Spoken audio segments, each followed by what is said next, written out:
चलिए गाइस, आज हम स्टार्ट करते हैं इन्वायरमेंटल केमिस्ट्री का क्रैश कोर्स लेते हैं। देखिए मोस्टली क्या होता है, यहाँ से एक या दो क्वेश्चन आ ही जाते हैं, चाहे वो जेई हो या नीट हो। इवन अगर मैं 2019 जेई मेंस की बात करूँ जनवरी स्लॉट की, तो 8 स्लॉट में 5 स्लॉट में इससे एक एक क्वेश्चन पूछूंगा कि 8 स्लॉट में एक एक क्वेश्चन आए हुए थे यहाँ से। तो मोस्टली बच्चे क्या इसको छोड़ चले जाते हैं एक क्वेश्चन, बट मैं आपको इतना करा देता हूँ कि यहाँ से जो भी क्वेश्चन आएगा आपका गलत नहीं होगा। इतना कम से कम आप पढ़ के चले जाएंगे तो यहाँ का क्वेश्चन आपसे छूटेगा नहीं। तो फटाफट स्टार्ट करते हैं बिना समय गंवाए इन्वायरमेंटल केमिस्ट्री। देखिए सबसे पहले बात करते हैं कि एटमॉस्फेयर क्या होता है। देखिए ये मान लीजिए मेरी अर्थ है, अर्थ के चारों तरफ एक गैस की एक प्रोटेक्टिव लेयर होती है बेटा, उसी को बोलते हैं एटमॉस्फेयर। कभी आपसे डेफिनेशन नहीं पूछेगा व्हाट इज एटमॉस्फेयर। अर्थ के चारों ओर गैस की एक प्रोटेक्टिव लेयर होती है बेटा, जो अर्थ के ग्रेविटेशन के कारण बाहर नहीं जा पाती, इसको क्या बोलते हैं, एटमॉस्फेयर। हाँ याद रखेंगे, वेट ऑफ एटमॉस्फेयर कितना होता है, 5 × 10⁵ मेट्रिक टन वेट होता है। और एटमॉस्फेयर में बेसिकली क्या क्या चीज़ें पाई जाती हैं, गैस पाई जाती है, वाटर वेपर पाए जाते हैं और एरोसॉल पाए जाते हैं। अब बात आती है बेटा एटमॉस्फेयर की लेयर्स के बारे में बात करें तो देखिए सबसे पहली लेयर होती है जो सी लेवल से 10 किलोमीटर डिस्टेंस तक मिलती है, उसको बोलते हैं ट्रोपोस्फियर। और 10 to 50 किलोमीटर रेंज तक जो होता है रीजन, उसको बोलते हैं स्ट्रेटोस्फियर। तो सी लेवल से 10 किलोमीटर तक ट्रोपोस्फियर, और अगर सी लेवल से 10 to 50 kilometre above the earth surface stratosphere. हम लोग ट्रोपोस्फियर में ही रहते हैं, तो अब देखिए troposphere 0 to 10 kilometre from sea level, stratosphere 10 to 50 kilometre from sea level. आइए अब मेन सबसे ज़्यादा पूछा जाता है ट्रोपोस्फेरिक पॉल्यूटेंट्स कौन कौन से होते हैं। ट्रोपोस्फेरिक पॉल्यूटेंट्स, तो ट्रोपोस्फियर में बेटा दो तरह के पॉल्यूटेंट्स होते हैं, गैसियस पॉल्यूटेंट और पार्टिकल पॉल्यूटेंट। गैसियस पॉल्यूटेंट में जैसे नाइट्रोजन के ऑक्साइड्स जो ट्रोपोस्फियर रीजन में पाए जाते हैं, नॉक्स, सल्फर के ऑक्साइड सॉक्स, कार्बन के ऑक्साइड्स H2S, हाइड्रोकार्बन गैसेस और ओजोन, ये सब गैसियस पॉल्यूटेंट है जो ट्रोपोस्फियर रीजन में पाए जाते हैं। पार्टिकल पॉल्यूटेंट में बात करें तो मिस्ट हो गया, डस्ट हो गया, फॉग हो गया, स्मोक हो गया, स्मॉग हो गया। ये दो तरह के पॉल्यूटेंट पाए जाते हैं, गैसियस पॉल्यूटेंट और पार्टिकल पॉल्यूटेंट। इसमें गैसियस पॉल्यूटेंट में बेटा नॉक्स और सॉक्स ये सब बड़े इंपॉर्टेंट है। चलिए इसको जो जो इंपॉर्टेंट है उतना ही हम देखेंगे बस। आइए देखते हैं, देखिए फटाफट देखते हैं। देखिए ट्रोपोस्फेरिक गैसियस पॉल्यूटेंट, इसमें सबसे पहले हम सल्फर ऑक्साइड की बात करते हैं। इसमें सॉक्स में हम सल्फर डाइऑक्साइड की बात करते हैं। देखिए जब हम फॉसिल फ्यूल को बर्न करते हैं, फॉसिल फ्यूल जैसा डीजल हो गया, पेट्रोल हो गया, ठीक है, जब हम फॉसिल फ्यूल को बर्न करते हैं बेटा तो SO2 बनती है और SO3 बनती है। बट SO2 ज़्यादा अमाउंट में बनता है, SO3 कम अमाउंट में बनता है। लेकिन होता क्या है, ये जो SO2 है ना, ये फर्दर O2 के साथ रिएक्शन करता है पार्टिकुलेट मैटर की प्रेजेंस में। आप देखते हो कि दिल्ली NCR में पार्टिकुलर मैटर का काफ़ी ज़्यादा केस आपको दिखता है, ठीक है। तो ये जो SO2 ज़्यादा बन गई, SO3 बहुत कम बना, बट ये जो SO2 है ना फर्दर ऑक्सीजन रिएक्शन करता है और particulate matter as a catalyst काम करता है, इसको SO3 में चेंज करता है और SO3 हाईली टॉक्सिक होता है। और आपको पता है SO3 जब रेन वाटर के साथ रिएक्शन करता है H2SO4 बनाता है, जो एसिड रेन का मेन कॉन्स्टिट्यूएंट होता है, ठीक है। तो ये बिल्कुल समझ गए ना, फॉसिल फ्यूल को बर्न करने पे SO2 बना, ग्रेटर अमाउंट में बनता है, ये बहुत कम बनता है। बट ये जो SO2 नेचर में प्रेजेंट है, ये ऑक्सीजन से रिएक्शन करता है और पार्टिकुलेट मैटर की प्रेजेंस में, पार्टिकुलेट मैटर इस रिएक्शन को कैटलाइज करता है और SO3 में बदल देता है, हाईली टॉक्सिक होता है ये। नाइट्रोजन डाइऑक्साइड की बात करें, नाइट्रोजन ऑक्साइड की बात करें, नॉक्स में सबसे इंपॉर्टेंट होता है NO2। इन नेचर अगर बात करें तो क्या होता है, एटमॉस्फेयर में नाइट्रोजन है, एटमॉस्फेयर में ऑक्सीजन है। नाइट्रोजन और ऑक्सीजन जब बेटा लाइटनिंग होती है तो बहुत हाई टेम्परेचर जनरेट होता है, उस टेम्परेचर दोनों रिएक्शन करके नाइट्रिक ऑक्साइड बनाते हैं। ये नाइट्रिक ऑक्साइड फर्दर ऑक्सीजन से रिएक्शन करके क्या बनाता है, NO2, क्योंकि टेम्परेचर उसमें काफ़ी ज़्यादा रहता है, NO2। और NO2 जब वाटर के साथ रिएक्शन करता है HNO3 बनता है प्लस नाइट्रिक ऑक्साइड। HNO3 में क्या होता है बेटा, नाइट्रेट आयन होते हैं। ये नाइट्रेट आयन क्या होता है, पानी रेन वाटर के साथ ज़मीन पे आते हैं और इस नाइट्रेट आयन जो होते हैं सॉइल में प्रेजेंट कैल्शियम आयन और मैग्नीशियम आयन के साथ रिएक्शन करके कैल्शियम नाइट्रेट और मैग्नीशियम नाइट्रेट सॉल्व बना देते हैं और एज अ फर्टिलाइजर वर्क करते हैं। तो ये तो इसका हमने आपको लिमिटेड अमाउंट में होगा, अगर क्या कहते हैं NO2, तो उसका एक अच्छा फंक्शन बताया आपको।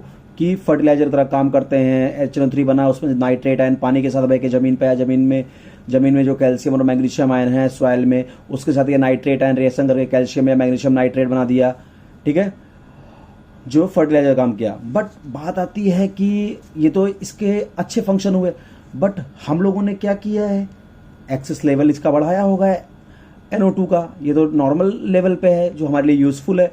बट अगर बात जो ऑटोमोबाइल्स में भी ना, जब हम स्पार्किंग होती है ऑटोमोबाइल्स में, तो जो नाइट्रोजन और ऑक्सीजन होते हैं ये आपस में कंबाइन करके NO बनाते हैं जब ऑटोमोबाइल्स में स्पार्किंग होती है।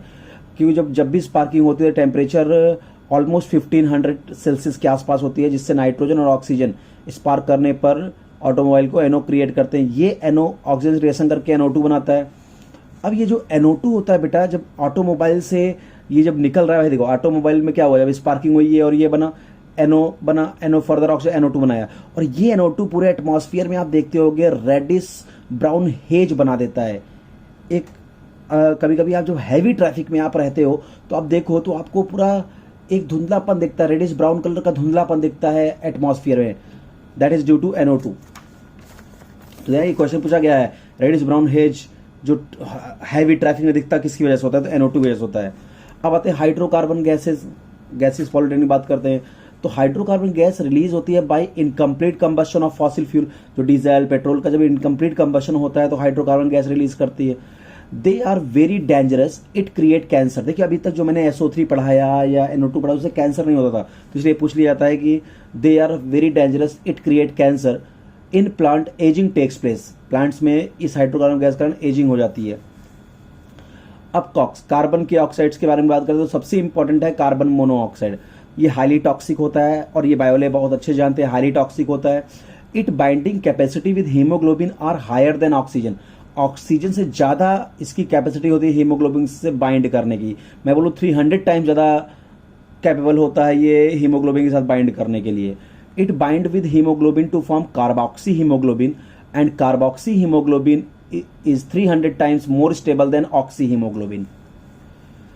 When concentration of carbon monoxide increases in blood, so nervousness, vomiting, cardiovascular disturbance, finally death may takes place.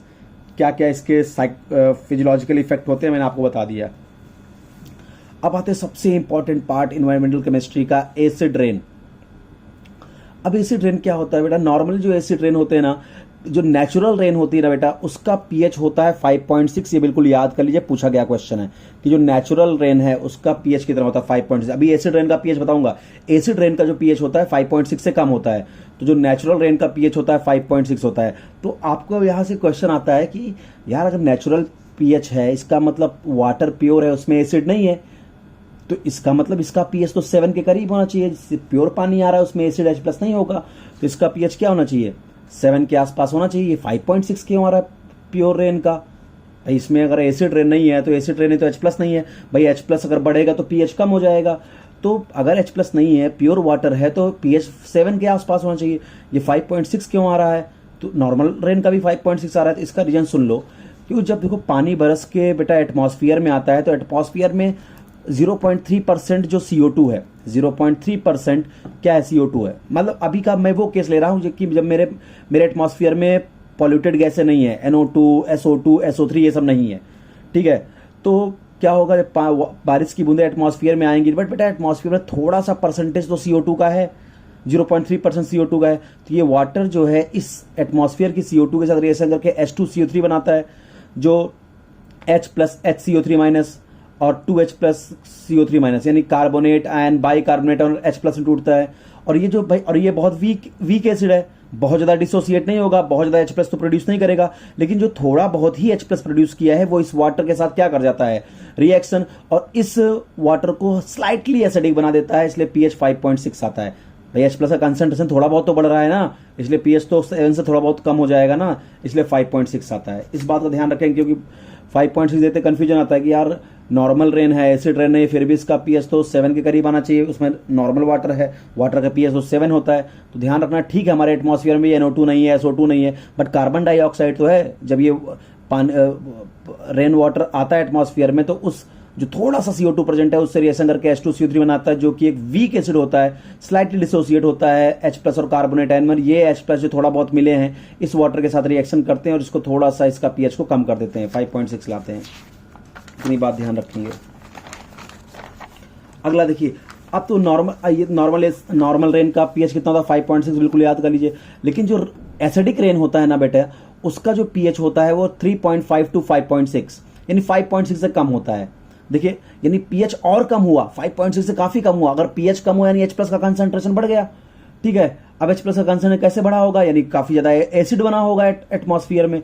तो अब देखो, अब क्या करेंगे, अब ये बारिश का पानी आया एटमॉस्फेयर में, अब मान के चल रहे हैं मेरे एयर में काफी ज्यादा पॉल्यूशन हो चुका है, CO2 भी एटमॉस्फेयर में, NO2 भी आ चुका है, क्या कहते हैं ऑटोमोबाइल से SO3 भी आ चुका है, फॉसिल फ्यूल की बर्निंग से कैसे बनता है सब मैं बता चुका हूं।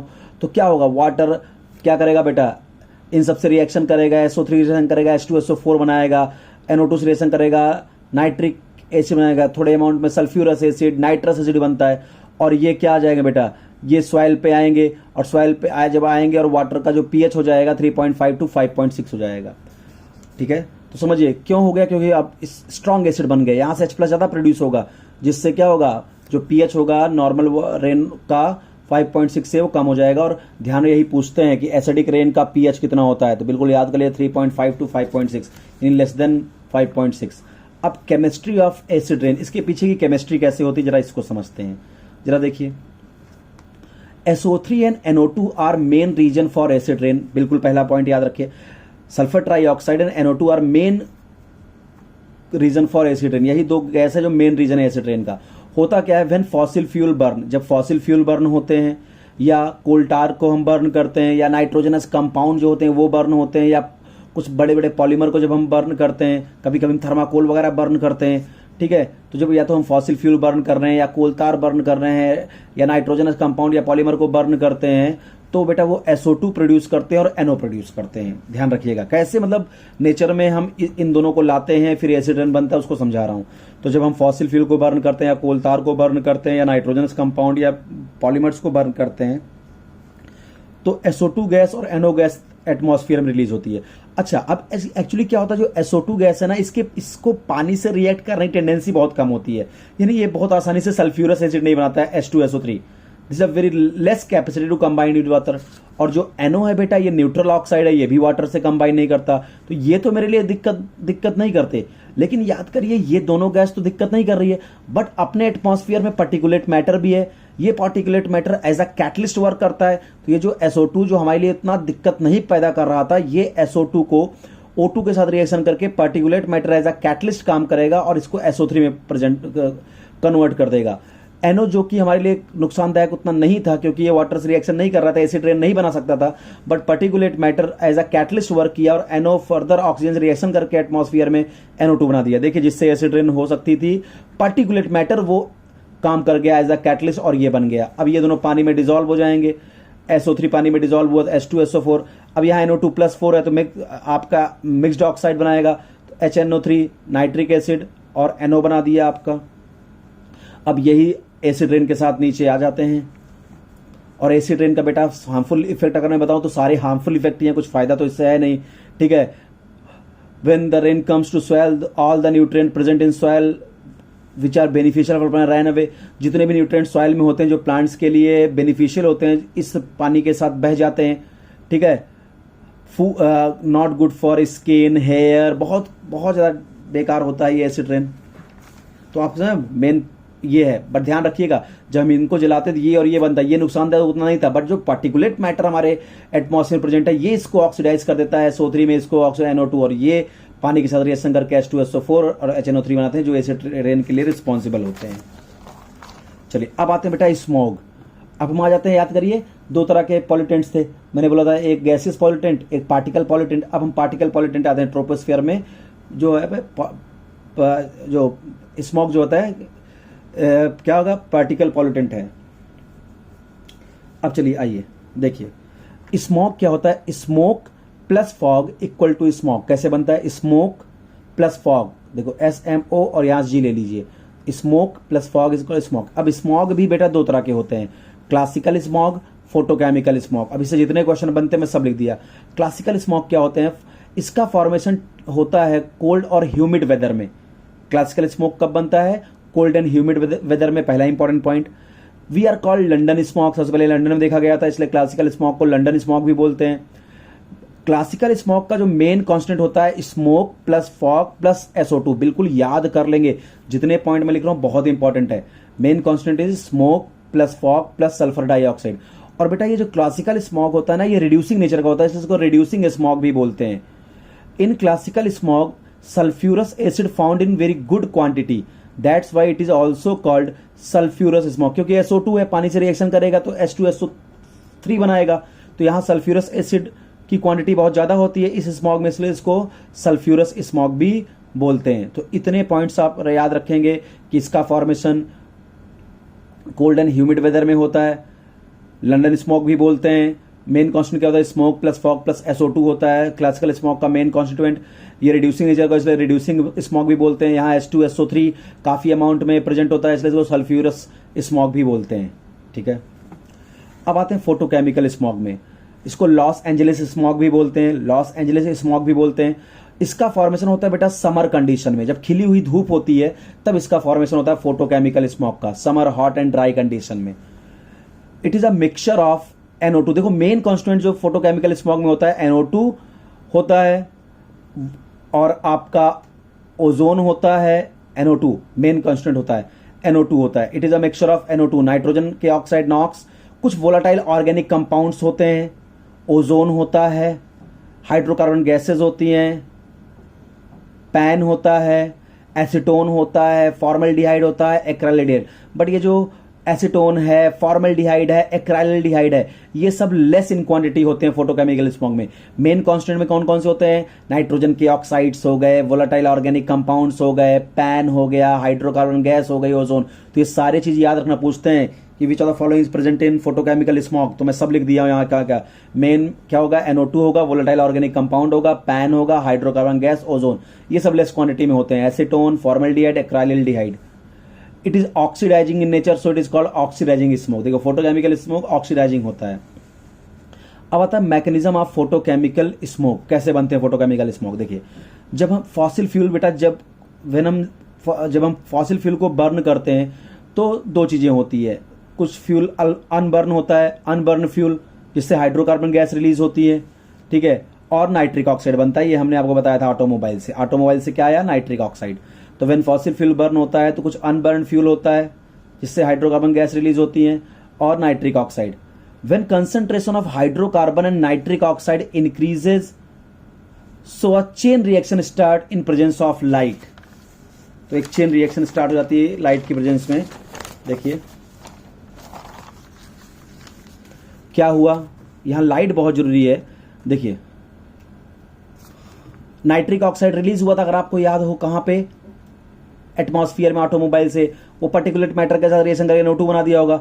अब ये जो NO2 जो मेन कांस्टेंट होता है फोटोकेमिकल स्मोक का, NO2, अब ये सनलाइट से रिएक्शन करके NO प्लस नेसेंट ऑक्सीजन बनाता है। अब ये नेसेंट ऑक्सीजन से रिएक्शन करके ओजोन बनाता है। देखिए सारे कांस्टेंट बन रहे हैं फोटोकेमिकल स्मोक के। ओजोन बनाता है, ओजोन नाइट्रिक ऑक्साइड से रिएक्शन करके क्या बनाता है? NO2 plus O2। तो ओवरऑल रिएक्शन ये हो रही है यहां पे। तो सो ओवरऑल आफ्टर दिस, इसके बाद, इतना होने के बाद, overall after this reaction NO2 and ozone are form. देखिए दो चीजें बन गई, ओजोन बन गया जो मेन कॉन्स्टिट्यूएंट है, और NO2 बन गया जो फोटोकेमिकल का मेन कॉन्स्टिट्यूएंट है। So overall after this reaction NO2 and ozone are formed in high quantity. इसलिए बोला था ना, ओजोन और NO2 क्या है? मेन कॉन्स्टिट्यूएंट है फोटोकेमिकल स्मोक के। NO2 and ozone are highly toxic and behave like oxidising agent. Colour of NO2 and ozone are reddish brown haze, ये रेडिश ब्राउन कलर के होते हैं। जब ये ओजोन और NO2 when they react with hydrocarbon, जब ये हाइड्रोकार्बन के साथ रिएक्शन कर देगा, हाइड्रोकार्बन ओजोन के साथ रिएक्शन किया, जो अनबर्न फ्यूल से आया था हाइड्रोकार्बन ओजोन के साथ रिएक्शन किया, पहले असाइल रेडिकल बनाया, असाइल रेडिकल। अब ये असाइल रेडिकल फर्दर ऑक्सीजन से रिएक्शन करके परऑक्सी एसिटाइल रेडिकल बन गया, परऑक्सी एसिटाइल रेडिकल बन गया। अब ये जो परऑक्सी एसिटाइल रेडिकल है, ये NO2 के साथ रिएक्शन करके परऑक्सी एसिटाइल नाइट्रेट, पैन बना दिया। ये भी प्रेजेंट था ना फोटोकेमिकल स्मॉग में, पैन बना दिया। ठीक है, परऑक्सी एसिटाइल नाइट्रेट। और देखिए माना यहाँ पे हाइड्रोकार्बन अगर मीथेन होता तो ओजोन उसके साथ भी रिएक्शन करके फॉर्मेल्डिहाइड, एक्राइल्डिहाइड, एसीटोन ये सब बनाता है, जिसको हम वोलाटाइल ऑर्गेनिक कंपाउंड्स भी बोलते हैं। तो मेन कांस्टेंट तो NO2 और ओजोन होता है और पैन होता है ये सब, और ये सब लेस क्वांटिटी में प्रेजेंट होता है। बिल्कुल याद कर ले, समझ में आ गया आपको रिएक्शन। बिल्कुल NO2 पे सनलाइट पड़ी, NO प्लस ऑक्सीजन बना, ये नेसेंट ऑक्सीजन O2 को ओजोन में कन्वर्ट किया, ozone plus nitric oxide, ozone और ये नाइट्रिक ऑक्साइड रिएक्शन NO2 बना दिया। तो मेन कांस्टेंट ये है। जब ये रिएक्शन करते हैं हाइड्रोकार्बन के साथ तो क्या बनाते हैं, पैन बनाते हैं। देखिए हाइड्रोकार्बन प्लस ओजोन, पहले असाइल रेडिकल बना, असाइल रेडिकल फिर ऑक्सीजन रिएक्शन करे तो परऑक्सी रेडिकल बना, ये परऑक्सी रेडिकल NO2 के साथ रिएक्शन करके। देखो ओजोन तो किससे रिएक्शन किया, ओजोन रिएक्शन किया हाइड्रोकार्बन से। अभी क्या बचा है NO2, NO2 किससे रिएक्शन किया, परऑक्सी एसिटाइल रेडिकल के साथ, और परऑक्सी एसिटाइल नाइट्रेट बना दिया, पैन बना दिया। और माना अगर ये हाइड्रोकार्बन है और ये जब ओजोन से रिएक्शन करेगा तो फॉर्मेल्डिहाइड, एक्राइल्डिहाइड, एसीटोन वगैरह कुछ वोलाटाइल ऑर्गेनिक कंपाउंड्स बनेंगे। देखिए एक क्वेश्चन पूछते हैं कि अब अगर हम बात करें स्ट्रेटोस्फीयर, अभी तक हम ट्रोपोस्फीयर के पॉल्यूटेंट्स में थे, अब स्ट्रेटोस्फीयर में बात करें। स्ट्रेटोस्फीयर का मेन पॉल्यूटेंट होता है ओजोन, ठीक है, found in upper stratospheric region, upper stratospheric region पाया जाता है। देखिए ओजोन के बारे में एक बात और पूछते हैं कि गुड ओजोन और बैड ओजोन क्या होती है। तो जो स्ट्रेटोस्फीयर में ओजोन पाई जाती है उसको गुड ओजोन बोलते हैं, और जो ट्रोपोस्फीयर में ओजोन पाई जाती है उसको बैड ओजोन बोलते हैं। अब बात आती है कि ओजोन का काम क्या होता है बेटा।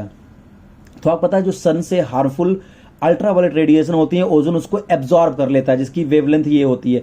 अगर ये वेवलेंथ कहाँ पे, अगर ये अर्थ पे गिरती हैं तो हम लोग, अगर हमारी बॉडी में गिरती है तो बहुत स्किन की कई सारे डिजीजेस हमारी स्किन झुलस तक सकती हैं।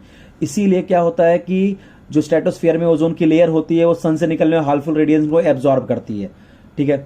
तो अब देखिए क्या होता है, वहां फॉर्मेशन कैसे होता है ओजोन का। जो ऑक्सीजन होती है जब उस पर अल्ट्रावायलेट रेज पड़ती है जो सन से निकल रही है तो वो नेसेंट ऑक्सीजन में टूट जाती है। ये नेसेंट ऑक्सीजन O2 से रिएक्शन करके ओजोन बनाता है। और ये वाली रिएक्शन देखिए ये डायनेमिक इक्विलिब्रियम में, रिएक्शन इधर भी आ रही है इधर भी आ रही है, ओजोन बन रहा है टूट रहा है, बट ये डायनेमिक इक्विलिब्रियम मेंटेन रहती है। बट हमने कुछ ऐसा कर दिया है, हम नेचर के साथ खिलवाड़ कर रहे हैं जिससे डायनेमिक इक्विलिब्रियम डिस्टर्ब हो रही है और ओजोन में होल हो रहा है। कैसे, जो CFCs होते हैं, क्लोरोफ्लोरोकार्बन्स होते हैं, जो AC से, रेफ्रिजरेटर से, पेंट से, कुछ ऑटोमोबाइल से निकलते हैं। तो जो क्लोरोफ्लोरोकार्बन्स हम एटमॉस्फेयर में रिलीज कर रहे हैं तो होता क्या है, क्लोरोफ्लोरोकार्बन से क्या, Cl रेडिकल, CF2Cl रेडिकल, ये मेन विलन होता है ओजोन होल का। क्लोरीन फ्री रेडिकल जो क्लोरोफ्लोरोकार्बन के डिसइंटीग्रेशन से बनता है, क्लोरीन फ्री रेडिकल, ये क्लोरीन फ्री रेडिकल ओजोन से जाकर रिएक्शन करता है, नेसेंट ऑक्सीजन और ClO2 फ्री रेडिकल बनाता है। अब ये जो नेसेंट ऑक्सीजन आपस में कंबाइन करके O2 बना सकता है। Even Cl free radical O2 से कंबाइन करके ClO फ्री रेडिकल और O2 बनाता है, और ClO फ्री रेडिकल फिर से O2 से रिएक्शन करके Cl फ्री रेडिकल और O2। यानी ये Cl free radical is the main villain of ozone hole, ये जाके ओजोन होल को क्रिएट करता है। ध्यान रखेंगे मेन विलन पूछते हैं कि ओजोन होल किस कारण से होता है, क्लोरोफ्लोरोकार्बन के Cl फ्री रेडिकल की वजह से। Cl फ्री रेडिकल ही मेन विलन है ओजोन होल का, ठीक है, जो क्लोरोफ्लोरोकार्बन से रिलीज होता है। अब थोड़ा थोड़ा देख लेते हैं फटाफट वाटर पॉल्यूशन। इसमें डिजॉल्व ऑक्सीजन, बेटा ध्यान रखिए जो डिजॉल्व ऑक्सीजन होता है वाटर में, जो डिजॉल्व ऑक्सीजन आती कहाँ से, पहले तो एटमॉस्फेयर से आती है, दूसरा एक्वेटिक प्लांट्स, कुछ ऐसे एक्वेटिक प्लांट्स होते हैं जो डे टाइम में पानी के अंदर फोटोसिंथेसिस करते हैं, वहां से हमको डिजॉल्व ऑक्सीजन पानी में मिलती है। If dissolve oxygen less than 6 ppm then fish growth is completely inhibit. ये 2019 जेई मेंस में आया हुआ क्वेश्चन है, जनवरी स्लॉट में, 8 स्लॉट्स में से एक स्लॉट में आया था कि fish growth inhibited in which the quantity of dissolve oxygen is, किस डिजॉल्व ऑक्सीजन की क्वांटिटी में फिश ग्रोथ बिल्कुल इनहिबिट हो जाती है। तो 6 ppm, अगर dissolve oxygen less than 6 ppm है, 6 ppm से कम है पानी में, तो फिश की ग्रोथ कंप्लीटली इनहिबिट हो जाती है। अब आइए biological oxygen demand. Biological oxygen demand क्या होती है, बायोले सब जानते होंगे कि जो हम ऑर्गेनिक वेस्ट वगैरह डायरेक्ट पानी में फेंक देते हैं, उन ऑर्गेनिक वेस्ट को जो बैक्टीरिया वगैरह पानी में होते हैं उसको क्या करते हैं, डिकम्पोज करना होता है उनको, और उस ऑर्गेनिक वेस्ट को डिकम्पोज करने के लिए बैक्टीरिया को चाहिए होता है ऑक्सीजन।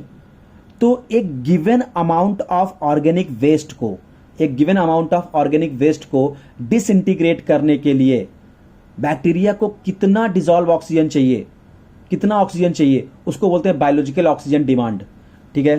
तो मैंने यहां लिख भी दिया है, when we throw organic waste in water so this waste are disintegrate by bacteria and bacteria require oxygen for disintegration of organic waste, this is called biological oxygen demand.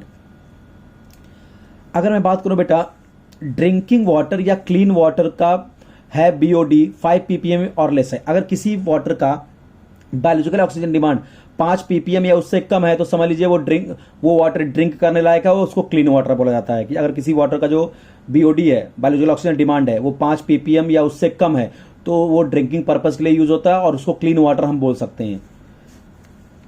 If BOD is 17 ppm or more so water is heavy polluted. अगर किसी water का जो biological oxygen demand 17 ppm या उससे ज्यादा है तो समझिए उस वाटर में बहुत ज्यादा पॉल्यूशन है, बहुत ज्यादा ऑर्गेनिक वेस्ट है। तो अगर बायोलॉजिकल ऑक्सीजन डिमांड 17 ppm उससे ज्यादा है तो वाटर इज हैवी पॉल्यूटेड।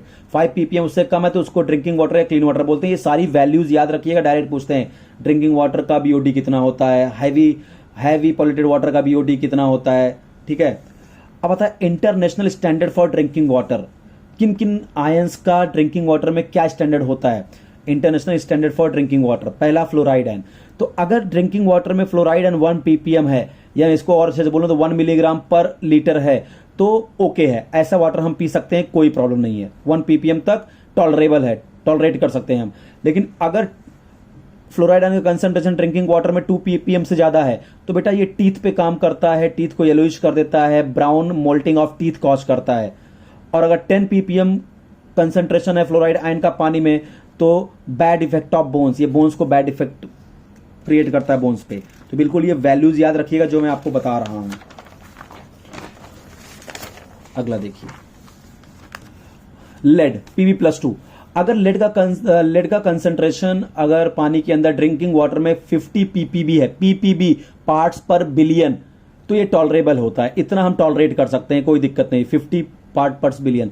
लेकिन अगर ड्रिंकिंग वाटर में लेड का कंसंट्रेशन 50 पार्ट्स पर बिलियन से ज्यादा है तो ये हमारे लिए खतरनाक होता है। यानी परमिसिबल लिमिट है केवल 50 पार्ट्स पर बिलियन, उससे ज्यादा है तो हमारे लिए खतरनाक होता है। So it create harmful effect on kidney, levers, reproductive system पे हार्मफुल इफेक्ट क्रिएट करता है। सल्फेट आयन 500 ppm तक कंसंट्रेशन ड्रिंकिंग वाटर में सल्फेट आयन का टॉलरेबल होता है, इसको हम टॉलरेट कर सकते हैं। लेकिन अगर ड्रिंकिंग वाटर में 500 ppm से ज्यादा कंसंट्रेशन है सल्फेट आयन की, सो लैक्सेटिव इफेक्ट देखने को मिलता है, जैसे रिवाइटल खाने पे जो इफेक्ट होता है, लैक्सेटिव इफेक्ट।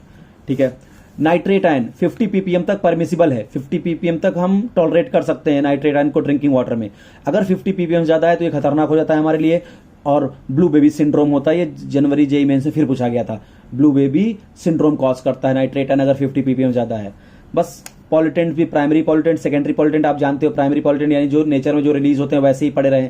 सेकेंडरी पॉल्यूटेंट का मतलब उसमें कुछ चेंज, जैसे याद करो SO2 का जब फर्दर ऑक्सीडेशन होता है पर्टिकुलर में तो SO3 बनता है, तो सेकेंडरी पॉल्यूटेंट है, पैन, H2SO4, ये सब। तो इतना आपका इन्वायरमेंटल केमिस्ट्री होता है। इससे ऊपर अब सॉइल बेटा पॉल्यूशन है, नॉइज पॉल्यूशन है, ये सब इतना आपको पढ़ने की जरूरत नहीं है क्योंकि वहां से क्वेश्चन बहुत कम आए हुए हैं।